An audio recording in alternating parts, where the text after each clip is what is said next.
telinga yang dengar-dengaran dengan suara Tuhan, dan hati yang jernih bersih untuk mengambil keputusan yang akan menguntungkan kerajaan Tuhan.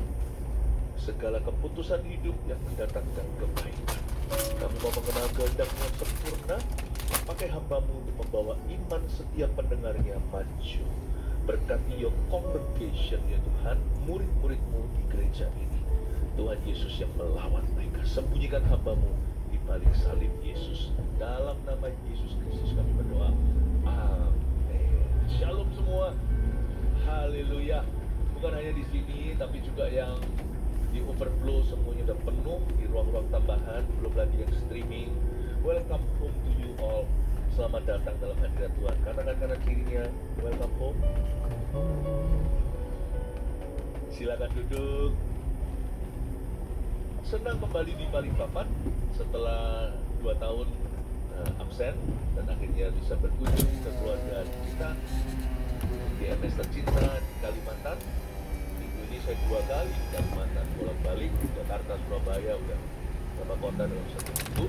Halo Pak. Kemarin di Palangkaraya dapat sambutan yang begitu hangat dari Tuhan. Ayo Pak. Makasih Ya. Rencana ibadah, dadakan ratusan orang kita ketemuan di gereja. Memang gereja itu bukan gedungnya ya, gereja itu keluarga. Dan sekarang di Balikpapan, so happy, istri saya dan juga rombongan dari Surabaya. We are home with you. Dan hari ini kalau nggak kemana-mana, ya di sini aja. Kita hari ini akan makan kenyang-kenyang firman Tuhan. 5 kali kebaktian, saya dan Pastor Lani akan berbagi tugas, ya, Gembala Regional dari Bali. Inilah menu sepanjang hari. Ibadah 1 tadi, saya sudah menyampaikan firman tentang menjadi pemimpin yang takut akan Tuhan. Pagi-pagi setengah 9 ya tadi kita ibadah. Pastor Yudi aja tidurnya hanya 3,5 jam sampai 4 jam, tapi tetap tidak akan absen di kebaktian dan cinta jemaat. Dan jemaat juga hari ini kita cinta rumah Tuhan. Pagi-pagi mereka datang tadi udah dapat seminar kepemimpinan. Saya ngomong perkara-perkara yang sangat-sangat menantang. Bagaimana kita harus berubah cara-cara kita yang salah agar kita menjadi suami yang takut akan Tuhan, papa yang benar-benar berfungsi, ya, ketua direksi, manajer, atau seorang dalam hidupnya yang mau jadi pengaruh yang baik. Saya kasih tips-tips dan langsung dari satu cerita yang dahsyat, yaitu cerita tentang Nabi Samuel. Nah, saya lanjutkan di ibadah sekarang dengan judul Tuhan izinkan atau Tuhan berkenan.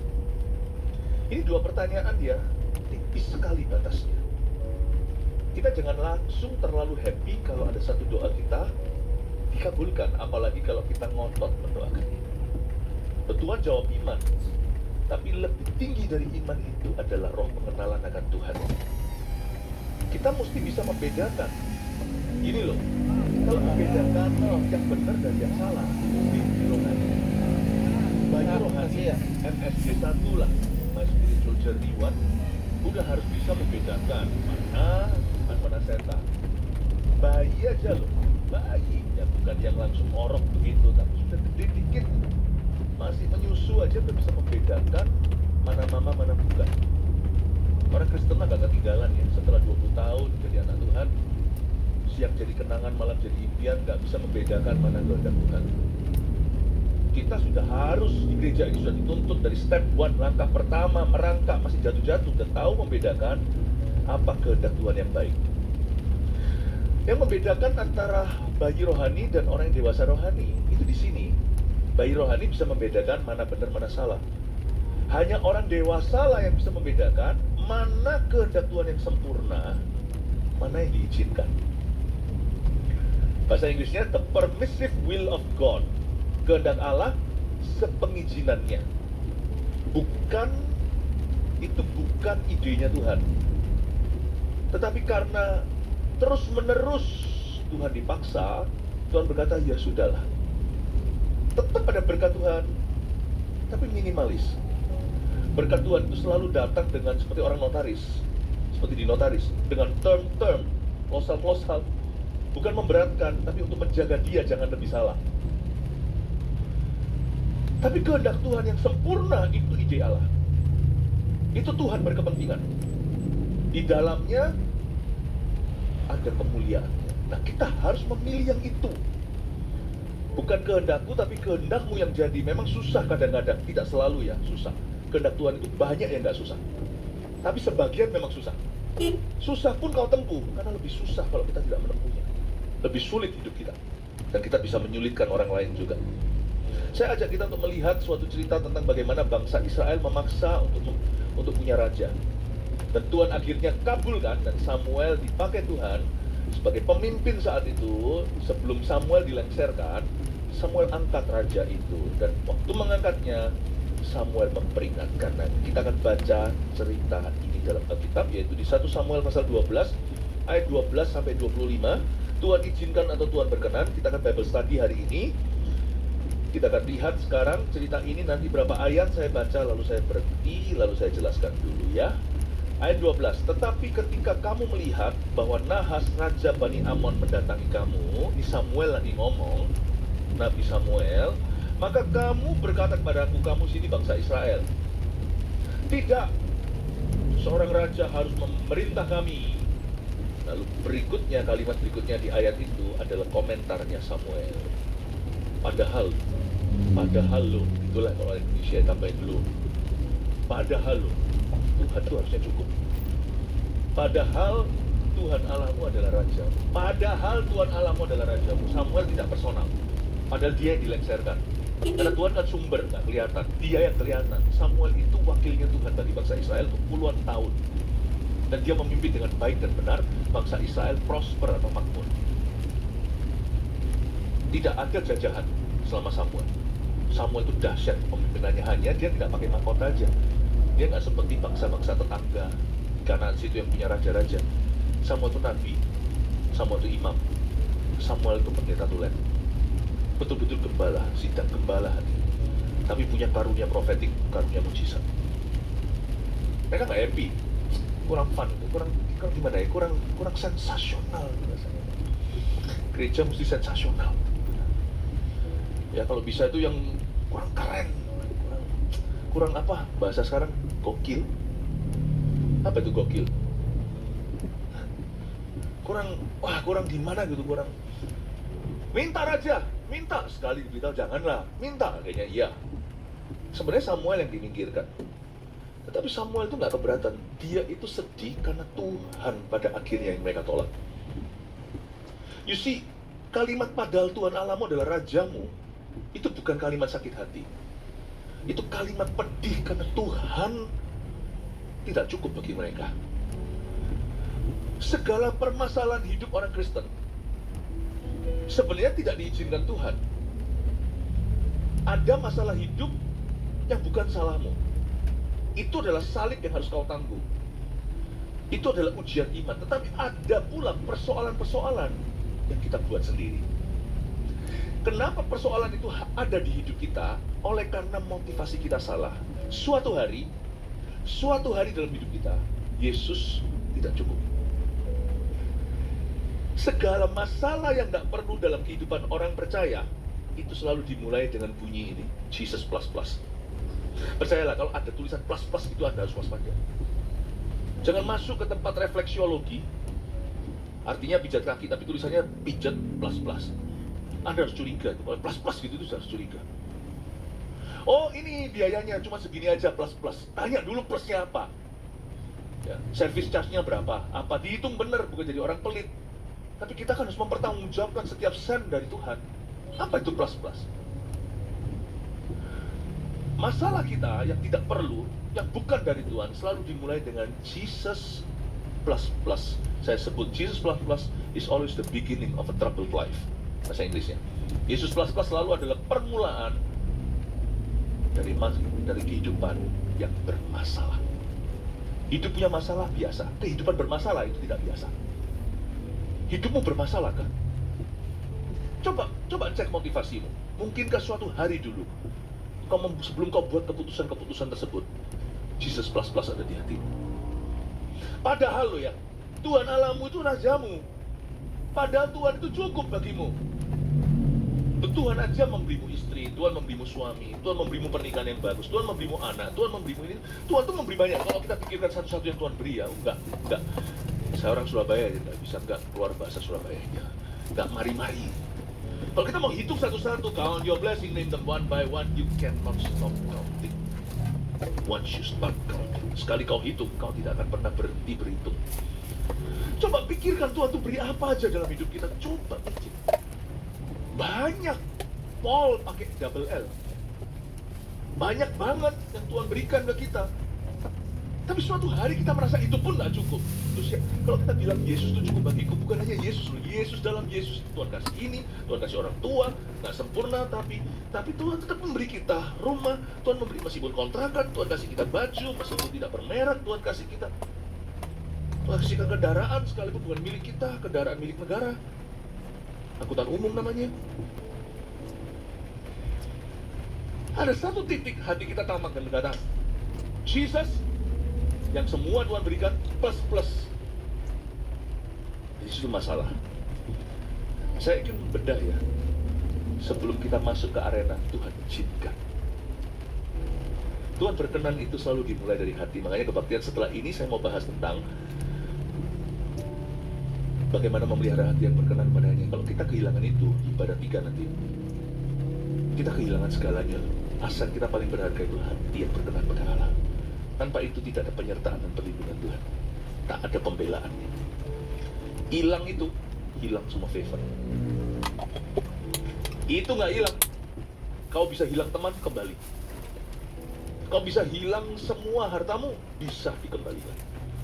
Kau hilang semua orang-orang di sekelilingmu, Tuhan bisa berimu dunia yang lebih besar dari itu. Kita lihat ayat 14. Lalu sekarang mulai masuk ke term notarisnya. Asal saja, kata Samuel, asal saja kamu bangsa Israel takut akan Tuhan, beribadah kepadanya, mendengarkan firman-Nya, tidak menentang titah Tuhan, dan baik kamu maupun raja yang memerintah kamu itu mengikuti Tuhan Allahmu. Ayat 14 ini agak sedikit pesimis kalau saya baca, padahal Samuel waktu mengutarakannya seperti di notaris, ya kan? Ini gini ya, kalau sampai begini belum dibayar, gini berhak tuh ini dendanya sekian setiap hari, lalu nanti uang dititipkan di sini dulu, nanti sisanya pencairannya atau pelunasan dan sebagainya. Jadi ada klausal-klausalnya. Ini kayak di meja hukum gitu. Samuel berkata begini, ya sudah nggak apa-apa, sekarang Tuhan mulai izinkan. Asal saja ya, dia kasih peringatan. Asal saja kamu tetap takut akan Tuhan loh ya. Kamu tetap beribadah kepadanya loh ya. Hidup ibadahmu kamu jangan goyah. Jangan kamu korting, jangan kamu kurangin. Kamu dengar firman-Nya loh ya. Jangan sampai kita tuh tuli, jangan bebal hati. Dan tidak menentang titah Tuhan. Kamu jangan terus mulai, sekali kamu tentang ya sudah, Tuhan putihkan. Kamu jangan tentang lagi loh ya. Nentang sekali, itu kilaf. Nentang 2 kali, itu nantang. Jangan kamu menantang. Baik kamu maupun raja itu langsung Samuel jadi outsider atau orang luar. Baik kamu, orang bahasa Israel, maupun raja yang memerintah kamu untuk mengikuti Tuhan Allahmu. Saya nggak bisa ngomong gini dengan gampangan, tapi kalau saya ada di crowd itu, kalau hati saya benar, saya pasti langsung berlutut dan berkata, nggak jadi, aku tidak mau deal ini. Karena Tuhan tidak di dalamnya, Samuel tidak di dalamnya. Samuel pun orang luar. Nggak mau, nggak jadi, nggak usah. Saya pasti nangis berkata, kilaf, bapak kilaf, maaf. Saya akan ngomong ke Saul, nggak jadi ya. Sorry PHP kamu ya, kamu nggak jadi raja. Daripada nanti kamu jadi raja, saya akan bernubuat, kamu nanti toh akan binasa. Pokoknya sesuatu itu kalau memang sudah nggak ada Tuhan dari awal, kau paksakan, bahasa Inggrisnya, it's doomed to fail in the end. Cepat lambat sudah pasti gagal. Kalau kita notarisan, kita tahu akan berbayar, ini bukan penipuan, kita tahu pak ujungnya nanti akan ada pelunasan. Tapi kalau sesuatu itu sudah nggak ada Tuhan, kita langsung tahu sekalipun dinotariskan, ujungnya itu nanti, ini bunuh diri. Habis. Mazmur 127 berkata, jikalau bukan Tuhan membangun rumah, kau lihat level sudah dibangun sampai level 5, cepat cabut. Karena sia-sialah di level 101 kalau bukan Tuhan yang membangunnya. Mulai dengan Jesus plus. Langkah kedua, Tuhan mulai izinkan. Harusnya menurut saya langsung retreat, dia harus langsung mundur. Dia berkata, udah, cut loss. Langsung putus di rugi, cut loss. Dia akan berkata, oke, nggak usah. Nggak ada tuh, jalan terus tuh.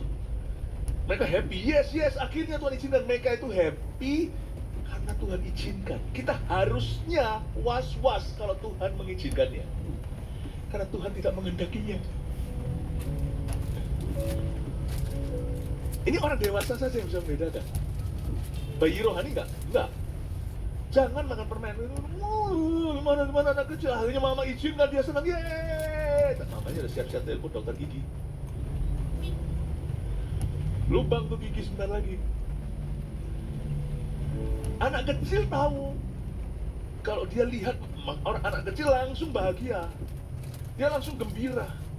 Karena kanak-kanak diizinkan mama. Orang dewasa yang bisa ngerti kenapa mama melarang.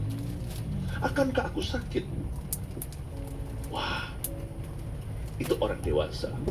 Di ayat 14 ini, maju terus, maju tak gentar bangsa Israel.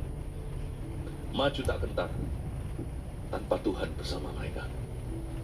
Kalau saya jadi mereka, saya nggak akan sok berani. Berani itu ada batasnya. Berani itu batasnya Tuhan.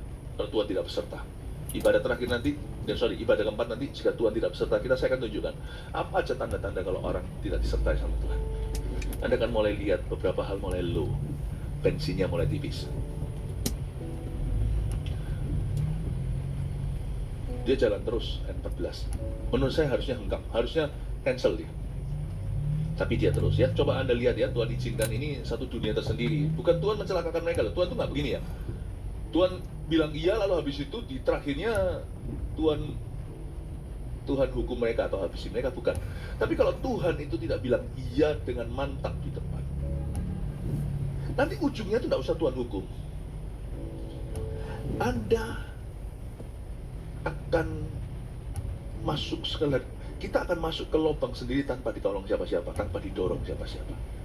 Apapun yang tidak ada Tuhan itu tidak ada terang. Tidak ada terang itu selalu ada dalam gelap. Dan apapun yang gelap atau remang di situ kau dan aku akan tersandung. Kita tidak tahu apa yang menyandung kita. Jadi kita yang harus tahu diri. Kalau Tuhan mengizinkan namun Tuhan tidak berkenan atasnya, janganlah kita teruskan. Nah, ayat 14 ini sebuah kesalahan, makanya muncul ayat 15. Tapi jika kamu tidak mendengar firman Tuhan dan kamu menentang kita Tuhan, kata Samuel teruskan, maka tangan Tuhan akan melawan kamu dan melawan rajamu. Sekarang tinggallah berdiri dan lihatlah perkara yang besar yang akan dilakukan Tuhan di depan matamu ini. Ada suatu perkara besar. Samuel memberi mereka satu lagi kasih karunia, tapi kasih karunia yang diselubungi suatu kerusakan yang terjadi. Kadang-kadang Tuhan izinkan sebuah kerusakan untuk mengusahakan pertobatan. Tapi jangan sampai kita belajar, hanya mau belajar dari Tuhan melalui gada dan rotan. Kita harusnya belajar dari Tuhan itu pertama-tama langsung mempan dengan firman. Kalau orang belajar itu baru bisa ngerti kalau dipukul atau dihajar, nah orang itu berarti bebal, seperti keledai. Dia tidak akan mendekat kalau tidak ditarik dengan tali les dan kekang. Nanti sebentar lagi akan ada sesuatu terjadi, sifatnya seolah-olah mujizat, tapi mujizat itu kebalik. Dia bukanlah berkat tapi penghakiman. Tidak semua mujizat itu dalam bentuk positif. Ada hal-hal tertentu yang ajaib. Orang jatuh, bangkrut, itu juga keajaiban. Misalnya kalau ada seorang pengusaha yang tidak mungkin bangkrut. Orang kalau sampai akhirnya itu mengalami malapetaka yang tidak mungkin terjadi atas orang-orang seperti dia, itu sendiri sebuah keajaiban. Tidak semua miracle itu sifatnya membangun. Ada miracle yang sifatnya meruntuhkan. Nabi-nabi di zaman perjanjian lama, bahkan di perjanjian baru, kita lihat juga Elia misalnya, api turun untuk membakar. Ada collateral damage, ada kerusakan yang harus terjadi demi supaya hati anak kembali kepada Bapa. 450 Nabi Baal itu harus dikorbankan. Ya. Kita mengerti bahwa malapetaka tidak semuanya itu Tuhan izinkan, tapi Tuhan juga bisa bicara lewat musibah kalau kita tidak mempan dengan firman. Makanya itu orang benar selalu akan bergerak kalau Tuhan berfirman kepadanya. Tapi orang bebal tidak mungkin akan bergerak sebelum Tuhan mencantupnya. Makanya itu Bapak Ibu Saudara, mari kita latih diri kita untuk bisa jadi lemah lembut di hadapan Roh Kudus. Sebelumnya saya tunjukkan ayat 15 di sini. Tuhan kasih peringatan lagi ekstra lewat mulut Samuel. Tapi jika kamu tidak mendengarkan firman Tuhan dan kamu menentang titah Allah, maka tangan Tuhan akan melawan kamu dan melawan rajamu. Dengan kata lain, aku izinkan, but do not test my patience. Itulah kira-kira kalimat yang keluar dari mulut Samuel. Tuhan mengizinkan, tapi jangan sekali-kali kau cobai dia. Jangan pernah kau uji kesabarannya. Tuhan kita adalah Allah yang panjang sabar.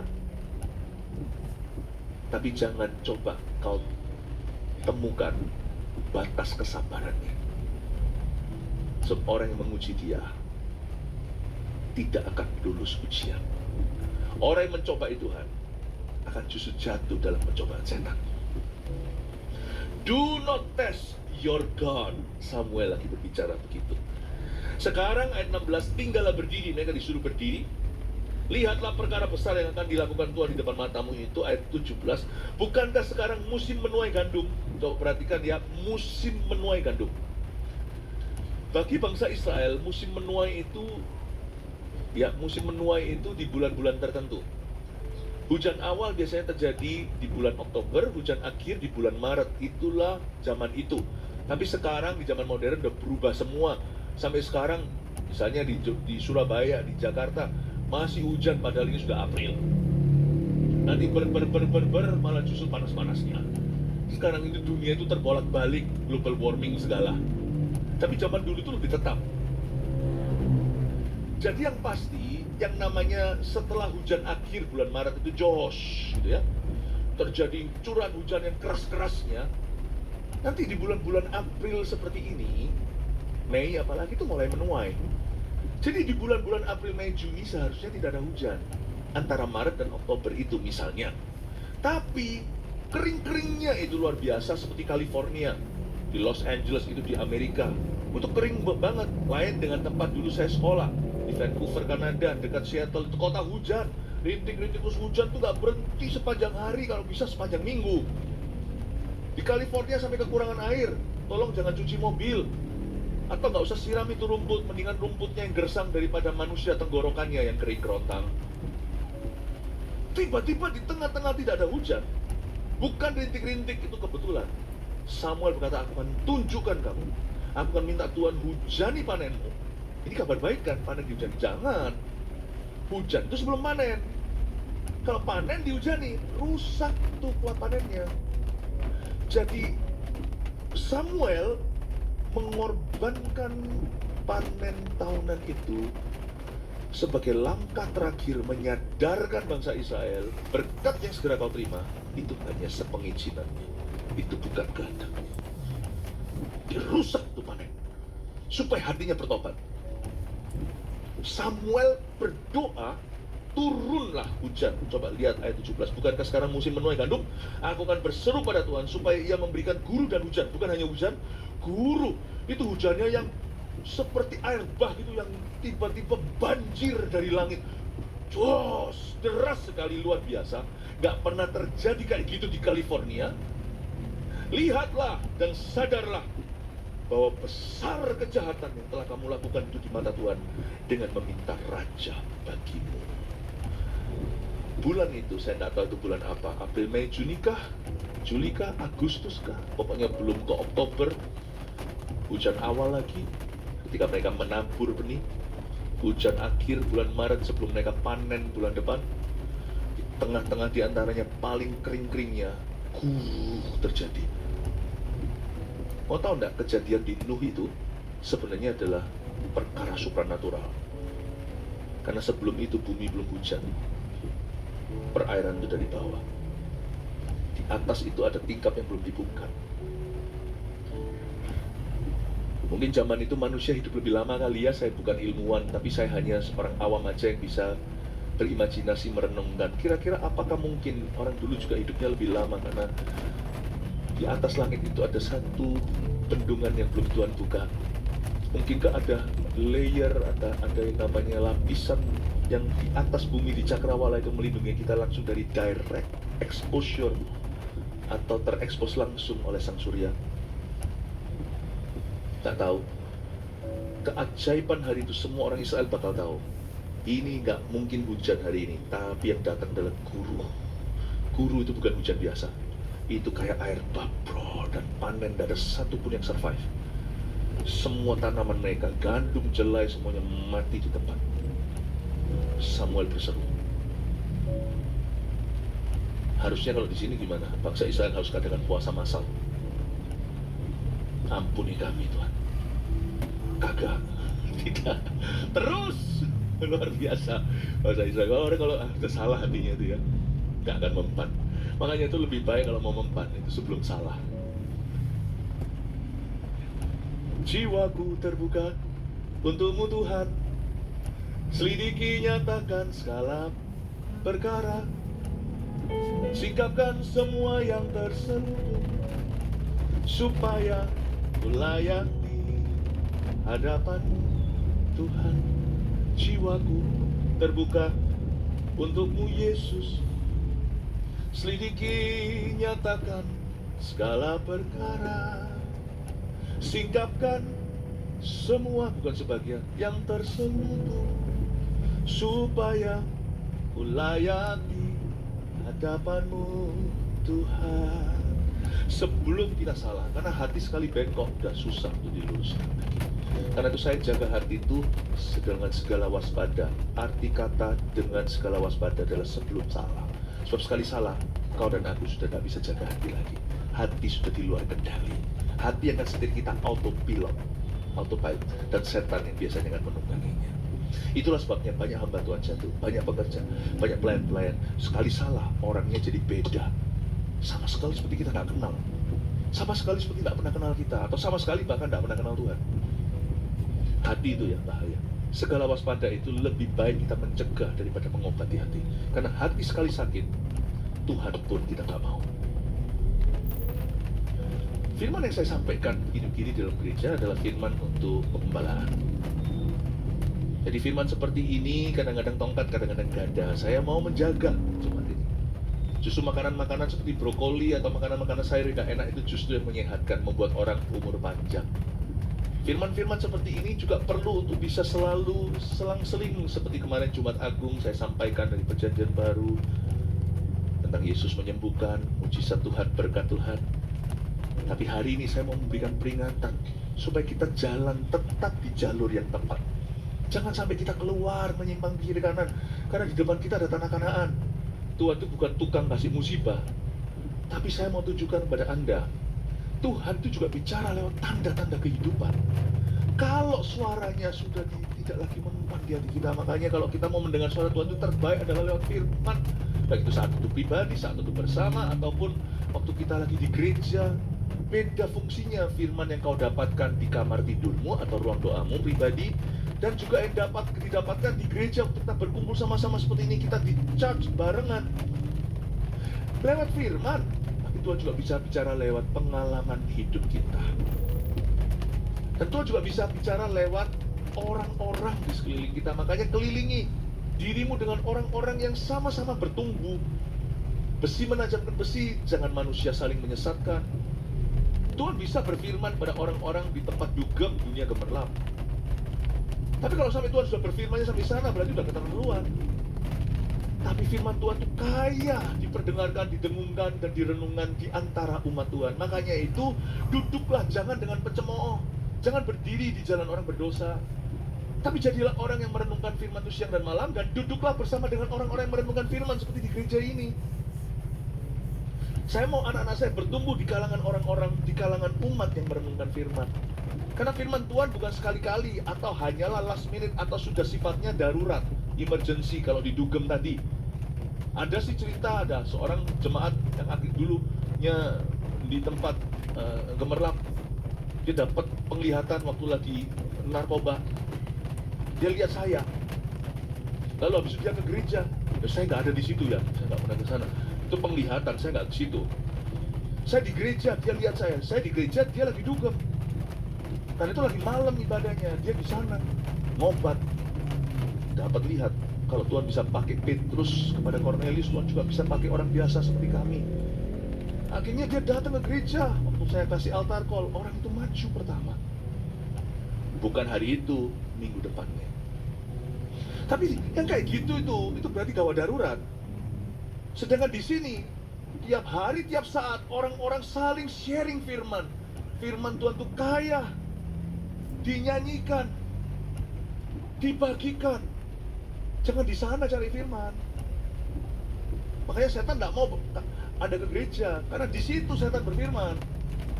Ada cerita-cerita dahsyat seperti itu Tuhan berfirman karena Tuhan daulat. Tapi di sini sudah jadi ekspektasi. Tiap waktu, tiap hari, tiap CG, tiap ibadah Tuhan berfirman terus. Saya mau anak saya berada di lingkungan gitu, bukan di lingkungan situ. Tangkap ini ya. Tuhan bisa bicara pasti selalu lewat firman. Dan Tuhan juga bisa pakai orang-orang sekeliling kita. Tuhan juga bisa pakai pengalaman itu. Terakhir Tuhan bicara lewat apa? Lewat musibah. Kalau sudah sampai sini, itu sudah benar-benar pakai tali les kekang. Udah menjadi bagal atau keledai liar, itu sudah pakai cara begitu. Masa Tuhan itu kalau pakai hukuman baru mempan? Masa baru mempan? Jangan sampai kita begitu. Saya sebagai gembalamu, saya gembala sidang, saya tidak ingin melihat satupun jemaat sampai taraf harus digituin sama Tuhan. Saya nggak mau. Kalau bisa saya tahan. Amin. Sadarkah Anda dicintai waktu terima firman ini? Anda dilindungi. Coba katakan kanan kirinya, Anda dicintai loh di sini. Ya, haleluya. Hari itu rusaklah panen. Demi apa? Demi pertobatan Israel. Lalu berserulah Samuel ayat 18 pada Tuhan, maka Tuhan memberikan pada hari itu guru dan hujan, sehingga sangat takutlah seluruh bangsa itu kepada Tuhan dan kepada Samuel. Wow, seluruh bangsa itu takut kepada Tuhan, nomor satu, lalu kepada Samuel. Itulah power of prayer. Kuasa doa. Kenapa kita berdoa Bapak Ibu? Mungkin kita doa nggak dapat apa-apa. Mungkin kita doa waktu baca firman juga kita masih bertanya-tanya. Kita nggak ngerti semua yang kita baca. Tapi paling tidak, the power of prayer, kuasa doa itu adalah menundukkan hati. Orang yang berdoa sungguhan, ya. Karena itu jangan hanya pelayanan, tapi nggak isi. Keluar, tidak ada yang masuk. Makanya saya akan ingatkan, karena nggak mungkin kami itu ada di kami ini bukan Roh Kudus, pemimpin rohanimu nggak bisa masuk ke ruang doamu. Saya dorong, saya himbau pada seluruh volunteer kita, full timer bahkan. Kan gereja kita nggak mungkin bisa kontrol semua orang, dan nggak bisa pakai hukum Taurat. Kalau Anda nggak berdoa, ya nggak ada yang tahu. Atau doa merem kelihatannya tapi tidur. Kalau hati kita itu, kalau kita itu pelayanan terus, tapi kita sudah tidak bangun hidup doa kita dengan benar, siap-siap jadi monster. Pelayanan mulai kedagingan, sudah tidak punya bahan bakar lagi. Akhirnya apa yang dibakar coba? Namanya burnout di sini, dengar ya. Burnout itu tidak mungkin bagi orang yang spiritual. Kalau orang itu spirit filled, dia tidak bisa burnout. Logikanya begini. Saya tidak sarankan rekomen diet apa-apa, saya bukan dokter soalnya. Saya dengar nih, ada tipe-tipe diet tertentu lewat puasa, ya, nggak makan, katanya satu titik. Kalau badan itu lapar, dia tidak dapat makanan, dia makan sel-sel tubuhnya rusak. Oke, sounds good. Satu titik, kita pelayanan, nggak usah pelayanan, jangan salahkan pelayanan dalam gereja, jangan. Kerja terus, nggak pernah doa. Keluarga, merasa tanggung jawab sama keluarganya, nggak pernah doa. Main terus, baik main game atau sama teman-teman, nggak pernah doa. Lihat ya, lama-lama dia akan makan roh. Kalau rohmu tidak penuh, kalau tidak spirit filled, dia mulai makan rohmu. Di situ akhirnya orang halusinasi atau ilusi. Aku burn out karena ministry. Bukan, kau burn out karena kau kurang doa. Anda burn out karena Anda tidak punya hubungan yang erat dengan Tuhan lagi. Makanya akhirnya satu titik, dia punya roda berputar, menggiling, bukan lagi dengan oli yang holy, tapi sudah mulai dengan kedagingan. Makanya dalam pelayanan tiba-tiba orang bisa jadi jahat. Dalam ministry bahkan dalam gereja, jangankan dalam dunia kerja. Orang bisa tiba-tiba jadi salah. Itu satu titik Anda lihat, coba diselidiki antara dia nggak doa atau dia doa tapi doanya perkara yang salah. Kau berdoa tapi kau tidak dapat yang kau doakan, karena yang kau doakan adalah untuk memuaskan hawa nafsu. Doamu itu sudah tidak lagi di level Tuhan berkenan, tapi semua yang Tuhan izinkan. Semua doamu itu seputar dirimu. Mimi, aku rasa gini, aku mau begitu. Sudah bukan lagi Lord, I want to know your will. Aku ingin mengenal kehendakmu. Atau bahkan doa yang lebih superior, not my will but your will be done. Kehendak, bukan kehendakku tapi kehendakmu yang jadi. Saya sendiri, nggak ada orang aman. Namanya orang itu dalam hidup ini harus tiap hari memikul salib, menyangkal diri dan ikut Yesus. Kalau saya nggak berdoa sekarang, mungkin karena kerohanian tebal, saya masih bisa tahan 1 minggu. Mungkin saya bisa tahan 1 bulan. Saya kalau udah doa mungkin bisa tahan 1 tahun, bukan berarti saya sakti, bukan. Tapi Anda akan mulai lihat tanda-tanda, mulai ada kedagingan-kedagingan. Karena itu, kalau suamimu berdoa, jangan kau ganggu. Kecuali kalau dia doa aja tidak mau kerja. Nah, ganggulah dia, kasih Tesalonika, lu nggak kerja, nggak usah makan. Berdoa dan berusaha, itu firman di Tesalonika. Usia kerja masih gagah perkasa, suruh istri yang cari uang, cari nafkah. Tobat laki-laki yang seperti itu kalau mau jadi stay home dad. Dad not supposed to stay home. Titik. Saya kasih bahasa Chinese. Laki itu nan dan nan. Bahasa Chinese saja ada hikmat Tuhan. Tulisan itu padahal bukan firman, tapi bisa diinspirasi entah siapa dulu yang membuat bahasa itu. Dari karakter gambar sawah, Tian, atasnya, bawahnya itu Li. Laki sinonim sama dengan mencangkul sawah, mengerjakan ladangnya. Jangan sebut dirimu laki kalau tidak bekerja. Jangan kau kira kita bisa burn out karena apa? Karena satu titik, aktivitasmu mulai menggerogoti rohmu. Kalau rohmu ompong, tidak berisi. Itulah sebabnya, kalau istri Anda berdoa, biarkan dia. Kecuali kalau Anda mau melihat istrimu jadi monster. Saya kalau nggak doa, dalam hitungan saya akan jadi monster. Dan orang-orang seperti kami, sekali kami mundur, seperti Saul, tidak bisa lagi kembali. Paling bahaya itu hamba Tuhan kalau jatuh, karena dia tidak mungkin bisa kembali. Bisa pulih, dipulihkan, ya ada beberapa. Saul sekali jatuh, kesurupan dia. Yudas sekali jatuh, kesurupan dia. Orang-orang seperti kami tidak bisa mundur, karena kami telah menimbulkan kerusakan besar terhadap negeri neraka. Tidak mungkin bisa netral. Doakan pemimpin-pemimpin rohanimu, biar mereka berdoa. Izinkan mereka punya waktu untuk mencari wajah Kristus, untuk merenungkan firman, untuk makan, supaya jangan sampai rohnya akhirnya kanibal. Saya harap Anda mengerti poin-poin ini. Ini poin-poin yang sangat nyata, karena hari ini saya rasa saya harus membangun kehidupan kepemimpinan jemaat ini. Saya rasa ya, Pastor Yudi, jemaat yang Tuhan percayakan di Kalimantan dan khususnya di Balikpapan ini banyak akan jadi leader semua. Cara menilai Tuhan itu mau apa sama satu gereja adalah kalau seorang pengkhotbah itu berdoa sebelum dia sampaikan firman, dia berlutut sebelum dia naik, berlutut-lututkan hatinya, sujud hatinya sebelum dia naik mimbar. Kami ini bisa merasakan Tuhan itu setir kemana. Mau tahu Tuhan mau apa dengan gereja itu?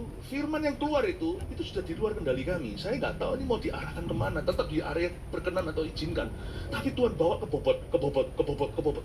Ini saya kok rasa Tuhan itu sudah rasanya nggak sabar, padahal dialah yang maha sabar untuk menjadikan semua Anda pemimpin-pemimpin yang takut akan Tuhan, pemimpin-pemimpin yang sungguh-sungguh berkenan, pemimpin-pemimpin yang sungguh-sungguh akan dipakai oleh Tuhan. Kasih tepuk tangan untuk Tuhan. Power of prayer di sini. Kalau kita doa, hati kita tuh dikondisikan untuk takut akan Allah. Saya ulang. Alkitab berkata waktu dia berseru, Samuel itu berseru, bukan guru hujannya, sehingga takutlah seluruh bangsa itu kepada Tuhan.